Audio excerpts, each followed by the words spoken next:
നമസ്കാരം. പിണറായി വിജയന്റെ സർക്കാർ അധികാരത്തിൽ വരുന്നത് 2016-ലാണ്. അന്ന് തൊട്ട് ഇന്നേ വരെ ഈ നാടിന് സംഭവിച്ച തകർച്ചയെക്കുറിച്ച് എപ്പോഴെങ്കിലും കാര്യമായി നമ്മൾ ആരെങ്കിലും ആലോചിച്ചിട്ടുണ്ടോ? ഉണ്ടാവില്ല. അതിനുള്ള അവസരം പിണറായി വിജയനും അദ്ദേഹത്തിൻ്റെ സർക്കാരും തന്നിട്ടില്ല എന്നതാണ് ശരി.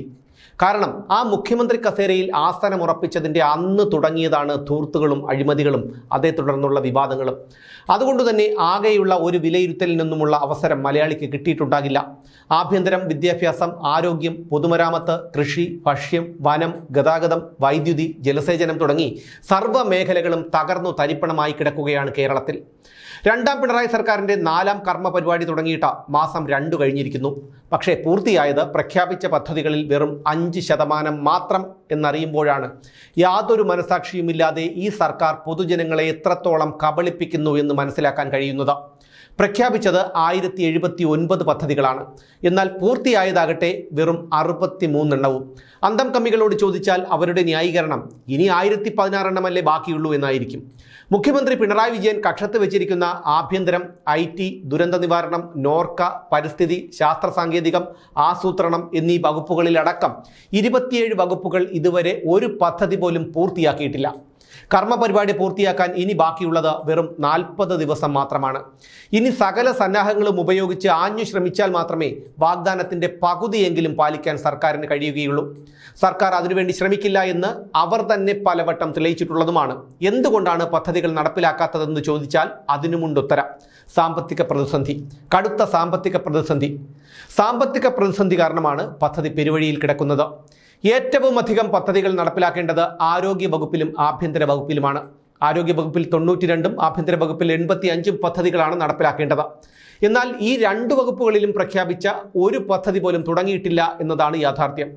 ഏറ്റവും കൂടുതൽ തുക മുടക്കുമെന്ന് സർക്കാർ പ്രഖ്യാപിച്ചിരിക്കുന്നത് തുറമുഖ വകുപ്പിലും ഭവന നിർമ്മാണ വകുപ്പിലുമാണ്. തുറമുഖ വകുപ്പിൽ 8881.76 കോടിയുടെയും ഭവന നിർമ്മാണ വകുപ്പിൽ 2489.88 കോടി രൂപയുടെയും പദ്ധതികളാണ് പ്രഖ്യാപിച്ചിരുന്നത്. എന്നാൽ തുറമുഖ വകുപ്പിലെ 8867 കോടിയും വിഴിഞ്ഞം പദ്ധതിയുടെ കമ്മീഷനിങ് കണക്കിലാണ്. മുൻ സർക്കാരുകളുടെ കാലങ്ങളിൽ തുടങ്ങിവെച്ചതും സ്വകാര്യ കമ്പനി വൻ തുക മുടക്കിയതുമായ പദ്ധതികളാണിത്. പച്ചയ്ക്ക് പറഞ്ഞാൽ ജനങ്ങളെ തെറ്റിദ്ധരിപ്പിച്ച് കബളിപ്പിക്കുകയാണ് സർക്കാർ ചെയ്തത്. ഭവന നിർമ്മാണ വകുപ്പിലെ 2489.88 കോടിയിൽ 2399.32 കോടിയും DPR ഘട്ടത്തിലുള്ള മറൈൻ ഡ്രൈവ് പദ്ധതിക്ക് വേണ്ടിയുള്ളതാണ്.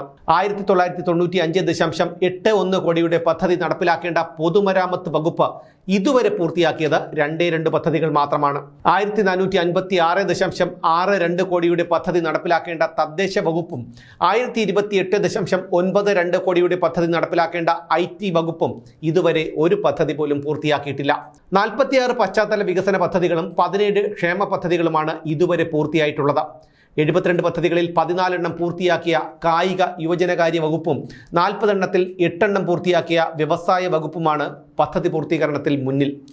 പദ്ധതിയുടെ ഭാഗമായ പദ്ധതി ഘടകങ്ങൾ 1791 എണ്ണമുള്ളതിൽ 502 എണ്ണം ഇതുവരെ പൂർത്തീകരിച്ചിട്ടുണ്ട്. എന്നാൽ ആഭ്യന്തരം, ആസൂത്രണം, ധനം, സഹകരണം തുടങ്ങിയ വകുപ്പുകൾ പദ്ധതി ഘടകങ്ങളുടെ നടത്തിപ്പിൽ 0-മാണ്. ആരോഗ്യം, ആഭ്യന്തരം, ആയുഷ്, ഭവന നിർമ്മാണം, IT, ആസൂത്രണ സാമ്പത്തിക കാര്യം, ഉൾനാടൻ ജലഗതാഗതം, കയർ ഗതാഗതം, ജലവിഭവം, തദ്ദേശം, തുറമുഖം, തൊഴിൽ, ദുരന്ത നിവാരണം, ദേവസ്വം, ധനം, നികുതി, നോർക്ക, ന്യൂനപക്ഷ ക്ഷേമം, പരിസ്ഥിതി, ഭവന നിർമ്മാണം, വനിതാ ശിശു വികസനം, ടൂറിസം, ശാസ്ത്ര സാങ്കേതികം, സഹകരണം, സാമൂഹിക നീതി, റവന്യൂ എന്നീ വകുപ്പുകൾ ഇതുവരെ ഒരു പദ്ധതി പോലും പൂർത്തിയാക്കിയിട്ടില്ല. ആരോഗ്യവും വനിതാ ശിശു വികസനവും കൈകാര്യം ചെയ്യുന്നത് വീണ ജോർജാണ്. ഈ 2 വകുപ്പുകളാണ് അവർക്കുള്ളത്. തൊഴിൽ വകുപ്പ് V ശിവൻകുട്ടിയും, ആഭ്യന്തരം, IT, ദുരന്ത നിവാരണം, ഉൾനാടൻ ജലഗതാഗതം, ആസൂത്രണ സാമ്പത്തിക കാര്യം, പരിസ്ഥിതി വകുപ്പുകൾ പിണറായി വിജയനും കൈകാര്യം ചെയ്യുന്നു. ഗതാഗതം KB ഗണേഷ് കുമാറിനും, ധനം KN ബാലഗോപാലിനും, റവന്യൂ ഭവന നിർമ്മാണം K രാജനും, തുറമുഖം അഹമ്മദ് ദേവർകോവിലിനും, സാമൂഹ്യനീതി R ബിന്ദുവിനുമാണ്. അപ്പോൾ ഇവരൊക്കെ ഭൂലോക ദുരന്തങ്ങളും ഭൂലോക പരാജയങ്ങളുമാണ് എന്നർത്ഥം. മന്ത്രിസ്ഥാനത്തിരുന്ന് പരമാവധി സുഖിക്കണം എന്ന ഒരൊറ്റ ചിന്ത മാത്രമേ ഇവർക്കുള്ളൂ. ഒരിക്കലും നടപ്പിലാക്കാൻ കഴിയാത്ത പദ്ധതികളെക്കുറിച്ച് പറഞ്ഞ് നാണവും മാനവും മനസാക്ഷിക്കുത്തുമില്ലാതെ ജനങ്ങളെ കബളിപ്പിക്കുകയാണിവർ. കേരളത്തിലെ ജനങ്ങൾ തന്നെ ഇവരെ തിരിച്ചറിയട്ടെ. ഇനി എന്തു വേണമെന്നും അവർ തീരുമാനിക്കട്ടെ.